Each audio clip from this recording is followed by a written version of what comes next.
Hello guys, and welcome to a new video tutorial. Um, as you've seen the latest video tutorials, they've been about painting cloaks, and there now is a red, blue, and green one, which is a PDF tutorial. But I also want to do one that has a kind of sandy color, which is great for example, Flesh Terrors, which is one of my favorite factions of Space Marines. So yeah, just to kind of stay in the same theme with the previous video tutorials, I want to finish off with a more cloth-like cloak. So yeah. The paints that we're going to use are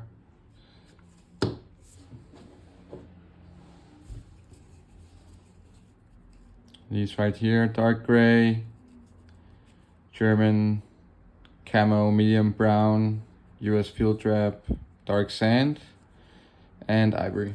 And we're going to start up with the base coat. And here we're going to take our German camo medium brown and dark gray. The reason why I add gray is actually because it makes it way easier to get a faster base coat.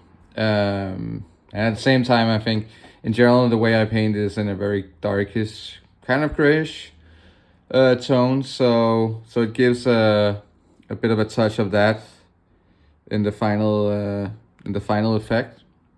So what we're going to do is we're going to take one part here of the German camo medium brown, and then around the half part of the dark gray. And I'm not going to add any water to this. I'm just going to slap it on. Hopefully 2 coats should be enough. So yeah, approximately 1 to 2 coats should be enough. Before we move to the next step, we of course need our light reflection photo. And to you who should know about this method, there is a guide in the description for how I approach this. And here we're basically going to follow all the light reflections that we have on the photo here of the cloak.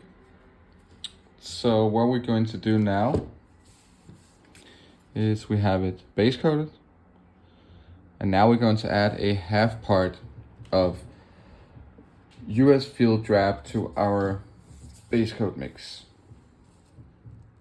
I added a bit more water on my wet palette. It was really starting to dry out, and the weather is getting very hot here in Denmark, so you know how it is. It goes really fast.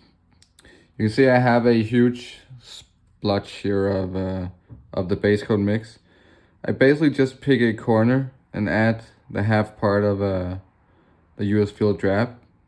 So it's approximately a half part to the 1.5 part of the 2 former paints. And then you should have something like this. So it's just a bit brighter than our base coat mix.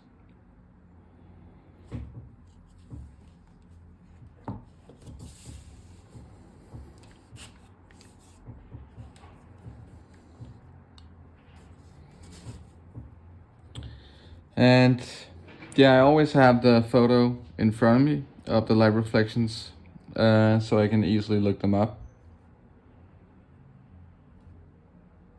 And now we're basically going to glaze in all the frame of the reflections. And once again, I'm not really adding that much water. This stage it's okay if it's kind of rough. We're going to to clean up the more rough transitions later on. So you can see I'm really trying to use the tip of the brush as much as possible. By this we're going to have some very fine streaks or thin streaks, which are more easy to cover up later on by adding even thinner scratches.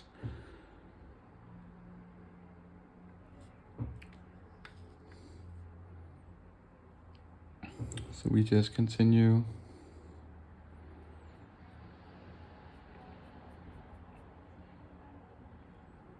on all the other remaining light reflections.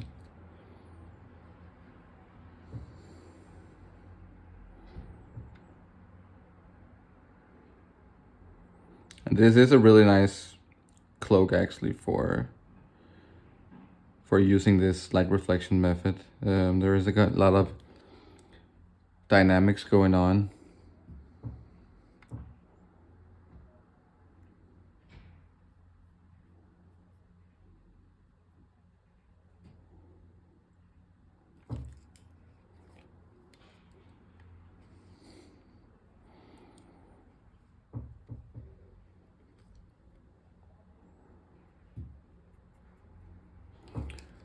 One thing you also can do is turn it to the side here and then do a back and forth motion with the tip of the brush once again, always ending the stroke in the center where the reflection is going to be the brightest.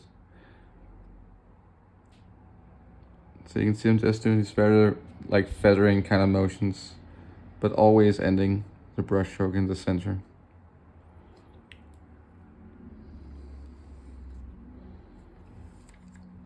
So yeah, now we just continue doing this on all the frames of the light reflections.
All right, now we have done our first step here, which is painting the frame of the reflections. Now we're going to move towards the center of the reflections.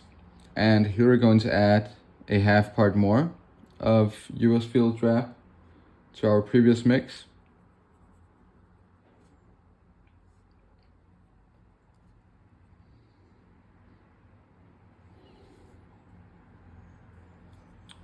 Just getting it ready here.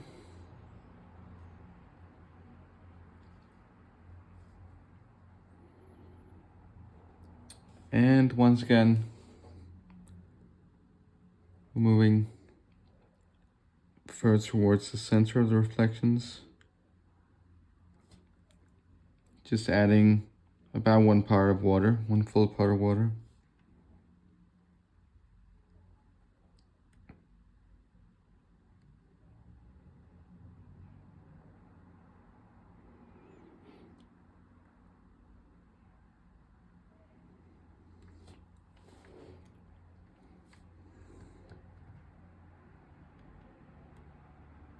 You can see here on the very narrow areas, I'm just hitting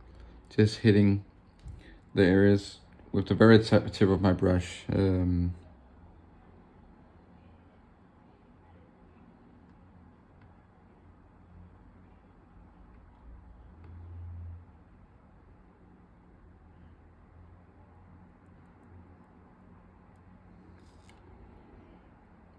for the very sharp edges, just go with the side of the tip of the brush.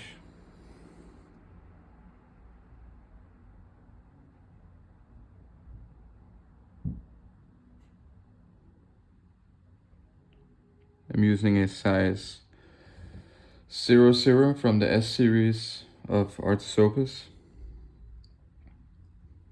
which I think is good for pretty much everything I paint. I use this, but especially for painting scratches and small dots, like when you're stippling. It's also a very good brush for that purpose.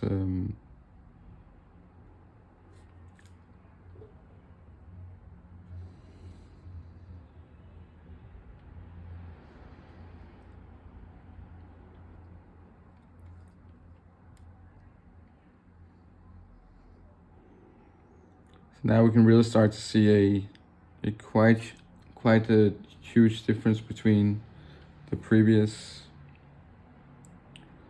layer we added.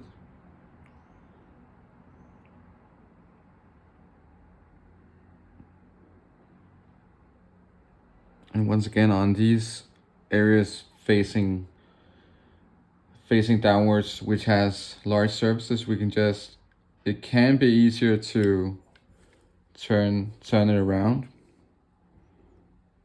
and then do this back and forth motion with the tip of the brush.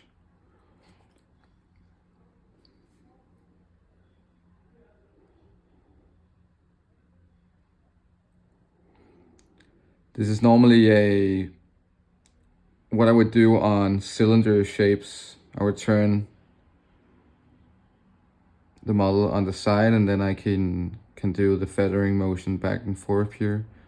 And it kind of have some cylinder shapes going on these areas of the cloak.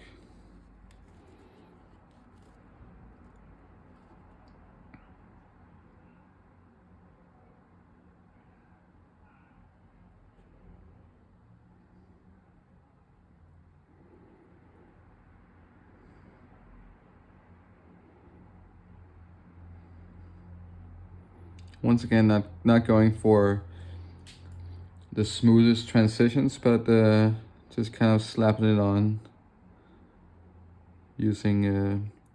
focusing on using the tip of the brush.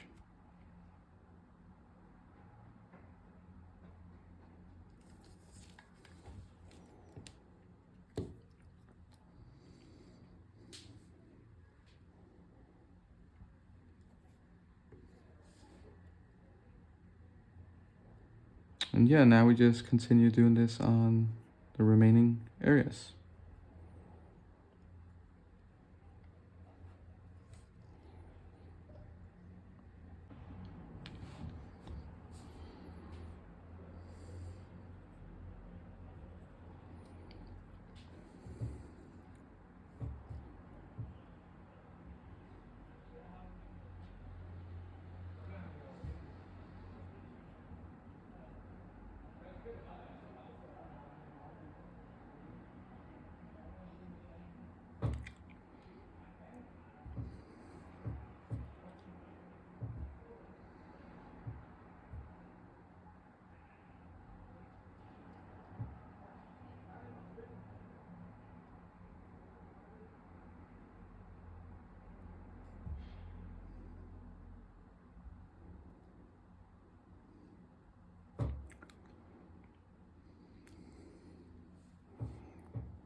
All right, now it's time to take pure of the US field trap and work in further towards the center of the reflections. You can see the strongest areas on this cloak on the midsection of the cloak is going to be around here, around here. The same over here. On the lower part here, the strongest area is going to be there. Around the center here, here, and here.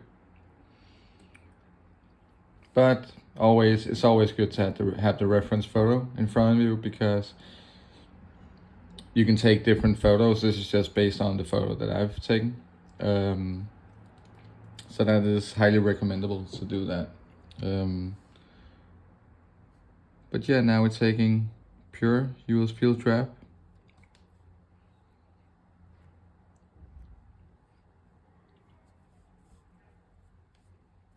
And working further towards the center.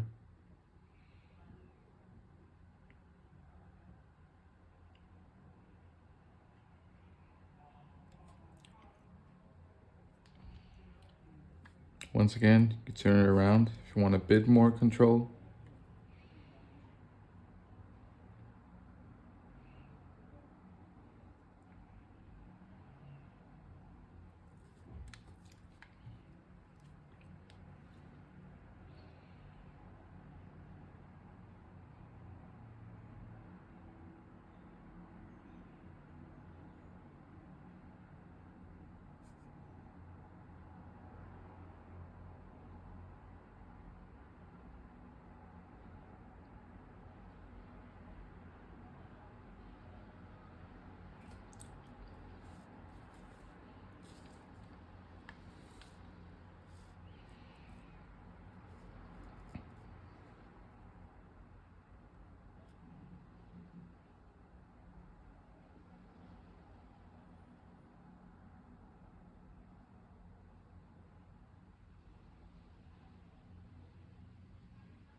And the process is exactly the same. From now on, we're going to add, or after we've gone through, of course, all the reflections here, the center of the reflections, we're going to add some of the dark sand, and in the end a bit of ivory to give the final brightness. But yeah, we'll just continue from here with our pure US field trap.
Okay guys, we've now gone with our pure US field wrap. Before we go to the next step, we're still going to actually continue with our pure US field wrap because we're going to start working on some tiny scratches on the cloak. Add 1 part of water. And what I do is I drag it out the palm of my hand so I get a very, very fine tip. And then I start making these tiny scratches, which are basically a thin line with a couple dots afterwards.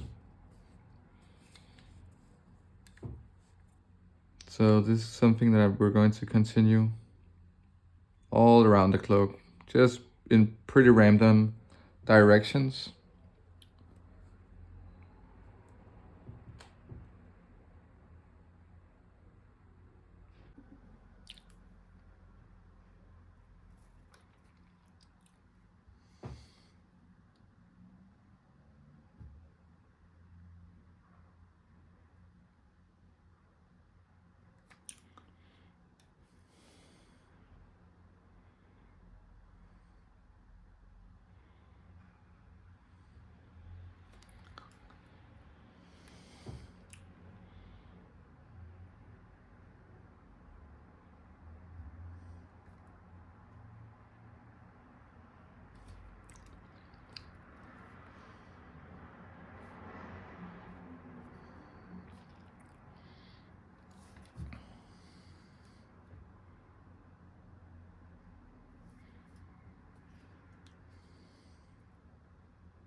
Alright guys, now we've added a lot of small scratches here and there, and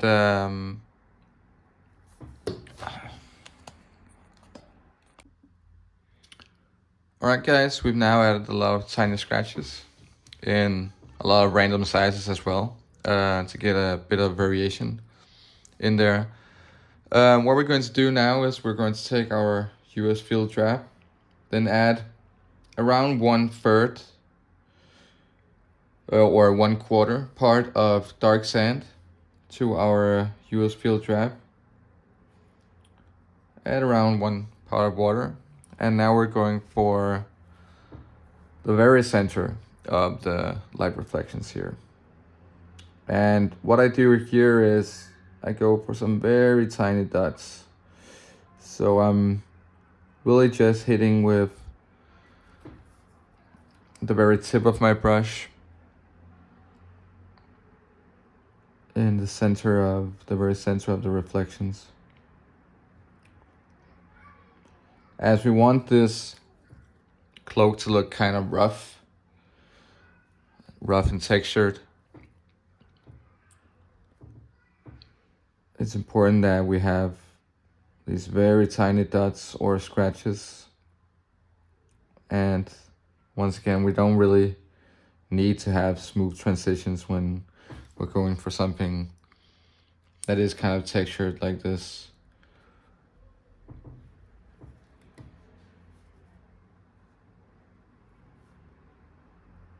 So really just focusing on in the very center here of the reflections.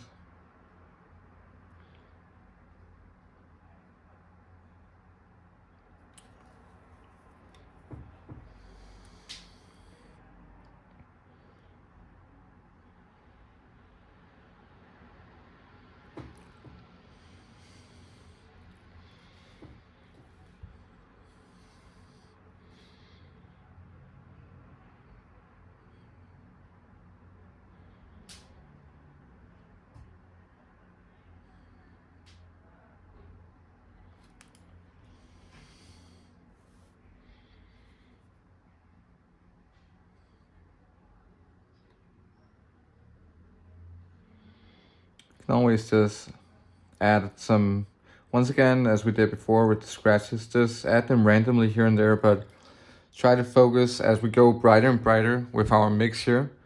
Try to focus on the reflection areas and not the shaded areas, because we've already added the previous scratches on the shaded areas, or especially the shaded areas, and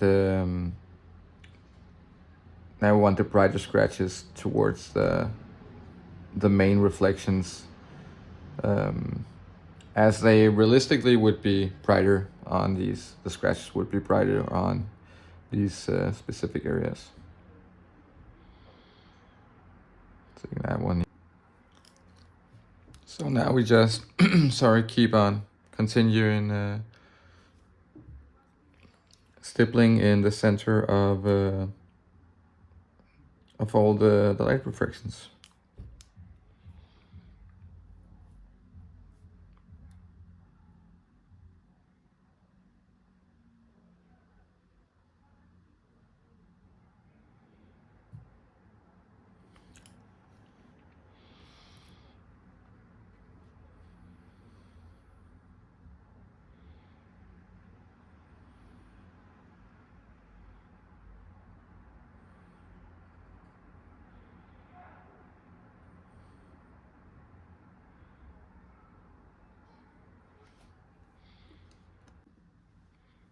Okay guys, we've now reached our final step, and here we're going to add approximately 1/4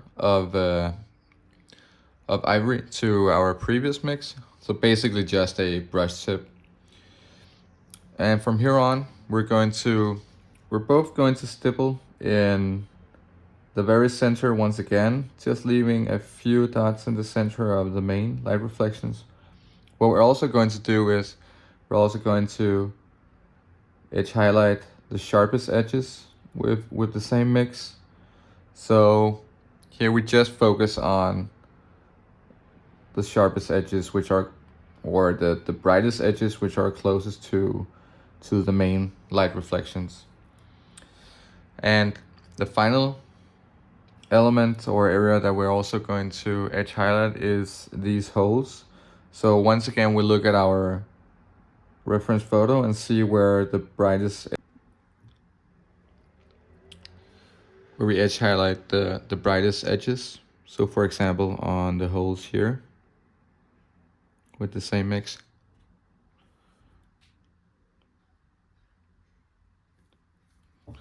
And of course also the sharpest edges. And of course also the sharpest edges up here. So yeah, now we're just continuing working in the center, very center of light reflections, edge highlighting all the sharpest edges, and then we're finished.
All right, guys, it's now finished.